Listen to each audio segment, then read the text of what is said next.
नमस्कार दोस्तों, कांग्रेसियों के सर से राहुल गांधी की भारत जोड़ो यात्रा का भूत नहीं उतर पा रहा है। इसी यात्रा के तर्ज पर अब राजस्थान में भी हाथ से हाथ जोड़ो यात्रा निकालने की प्लानिंग शुरू हो चुकी है। लेकिन प्लानिंग के दौरान ही राजस्थान के कांग्रेस नेताओं में ऐसा युद्ध देखने को मिला जिससे हर कोई दंग रह गया। इस युद्ध ने सोनिया गांधी, राहुल गांधी और तो और पायलट गहलोत को भी सदमे में डाल दिया है। चौंकाने वाली खबर तो यह है कि कांग्रेस के इस बड़ी बैठक से जयपुर के 35 विधायक गायब दिखाई दिए, जबकि सबको बैठक में शामिल होने के लिए पर्सनली फोन किया गया था। किसी ने फोन ही नहीं उठाया तो किसी ने बहाना बनाकर पार्टी से बैठक से दूरी बनाई। कहा जा रहा है कि अब धीरे धीरे राजस्थान कांग्रेस में धमाका होने वाला है, क्योंकि अभी तो सिर्फ एक जोन के 35 विधायकों ने कांग्रेस से दूरी बनाई है। आने वाले वक्त में बड़ी संख्या में कांग्रेसी बीजेपी का रुख कर सकते हैं, क्योंकि इस बार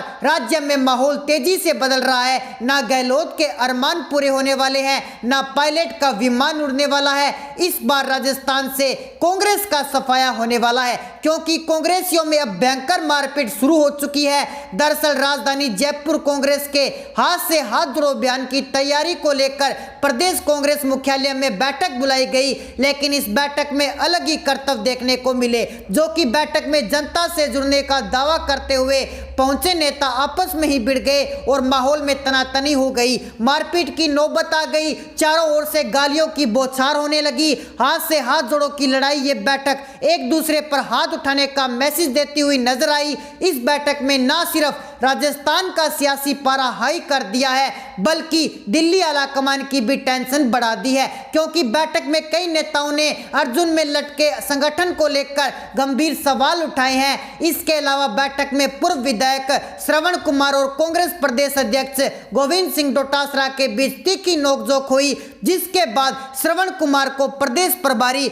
सुखजिंदर सिंह रंधावा ने डांटकर चुप करवाया। बड़ी बात तो यह है कि जब ये नेता आपस में भी इतनी मारपीट गाली गलौज कर रहे हैं, वो भी दिग्गज नेताओं के सामने, जब ये खुद को और पार्टी को ही नहीं जोड़ पा रहे तो जनता को कैसे जोड़ेंगे। वहीं जब बैठक में ज्यादा बवाल होने लगा तो हार कर बैठक में नेताओं की समस्या उठाने पर प्रदेश प्रभारी सुखजिंदर सिंह रंधावा ने प्रदेश अध्यक्ष डोटासरा को बुरी तरह डांट दिया और कहते नजर आए कि मैं यहाँ सबके सुनने आया हूँ, केवल आपकी नहीं। कांग्रेस के लिए मुसीबत भरी खबर तो यह है कि इस बैठक में जयपुर जोन के 35 विधायक नजरअंदाज रहे, जिससे सवाल उठने लगा कि क्या ये लोग चुनाव से पहले कांग्रेस से किनारा कर रहे हैं। क्या सचिन पायलट और गहलोत की लड़ाई से ये लोग तंग आ चुके हैं, या फिर विधायक पाला बदलने की तैयारी कर रही हैं। अब इन 35 विधायकों ने राज्यपाल में बवाल खड़ा कर दिया है। वहीं दूसरी तरफ कांग्रेस के नेता संगठन पर भर भर कर वार कर रहे हैं। हाल ही में पायलट के करीबी मंत्री ने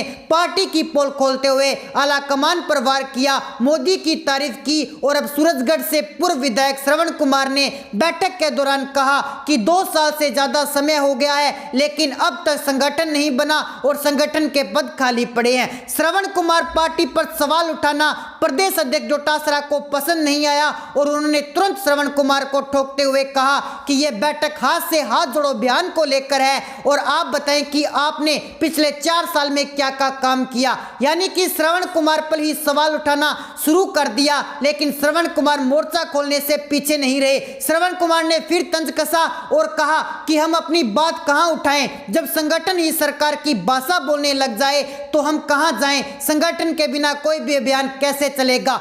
पार्टी में दोनों नेताओं के बीच जबरदस्त युद्ध छिड़ चुका।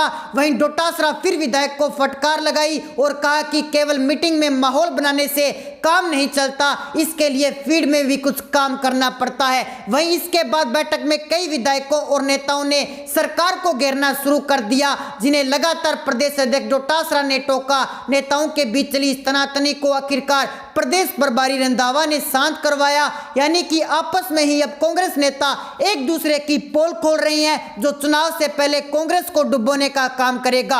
राजस्थान कांग्रेस में इतना हाई लेवल पर घमासान छिड़ चुका है कि गहलोत की रणनीति मिट्टी में मिल चुकी है और पायलट के सपने चकनाचूर हो चुके हैं। अब कांग्रेस में 1-2 नहीं बल्कि 36 टुकड़े हो चुके हैं। आने वाले चुनाव में कांग्रेस की लड़ाई दूसरी पार्टी या बीजेपी से नहीं, बल्कि आपस में अपने नेताओं से होगी, और इस बार तो राजस्थान में पीएम मोदी ने भी ऐसा खेल कर दिया है कि कांग्रेस के पसीने छूट चुके हैं। सबसे ज्यादा झटका सचिन पायलट को लगा है। वो सचिन पायलट को गुर्जर वोट बैंक पर कूदकर खुद को आने वाले वक्त में अगला सीएम देख रही हैं। लेकिन सचिन पायलट की इस महफिल को भी पीएम मोदी ने लूट लिया है। गुर्जर समाज के कार्यक्रम में शामिल होकर ऐसे ऐसे ऐलान कर दिए हैं जिससे गुर्जर समाज खुश होता हुआ और गुर्जरों समाज ने कांग्रेस की धज्जियां उड़ा दी। वहीं दूसरी तरफ कांग्रेस के मंत्री पीएम मोदी के मुरीद हो चुके हैं। चौंकाने वाली खबर यह है कि सचिन पायलट गुट के कैबिनेट मंत्री हेमाराम चौधरी ने पीएम मोदी और इंदिरा गांधी की जमकर तारीफ की। कांग्रेस आलाकमान पर सवाल खड़े किए।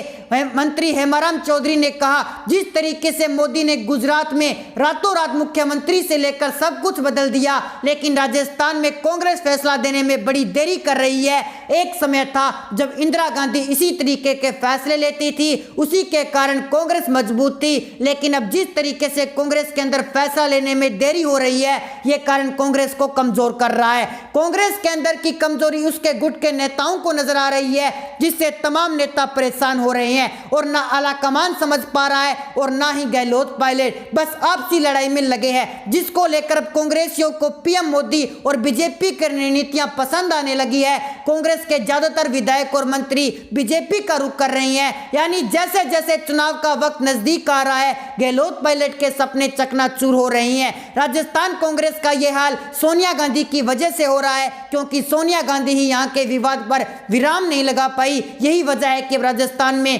कांग्रेस बर्बादी की राह पर खड़ा है। जल्द बड़ी संख्या में कांग्रेस के नेता बीजेपी का रुख करने वाले हैं। तो दोस्तों, ऐसे में आपकी जो भी राय है आप हमें कमेंट सेक्शन में जरूर बताएं। अगर आपने अभी तक हमारे चैनल को सब्सक्राइब नहीं किया तो हमारे चैनल को सब्सक्राइब जरूर कर लीजिए, ताकि राजस्थान विधानसभा चुनाव से जुड़ी हर लेटेस्ट अपडेट आपको नोटिफिकेशन के माध्यम से तुरंत मिल सके। मिलते हैं एक नई अपडेट के साथ, तब तक के लिए जय हिंद, जय भारत।